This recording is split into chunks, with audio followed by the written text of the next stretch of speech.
Want to extract text from scanned documents directly on your iPhone? Here's how to enable local text extraction in the CamScanner app. First, open the CamScanner app on your iPhone.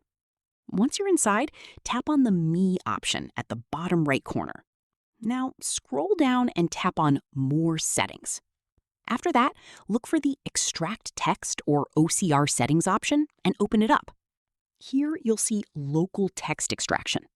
Simply tap the toggle to turn it on. Once it's enabled, you can also choose your preferred language for better text recognition accuracy. This feature helps you convert images or scanned pages into editable text directly inside the app. If the option doesn't appear on your device, it may depend on your app version or iPhone settings, but most updated versions include it. And that's it. That's how you can enable local text extraction in CamScanner on iPhone. If this tutorial helped you, don't forget to like the video and subscribe for more quick iPhone and app tutorials.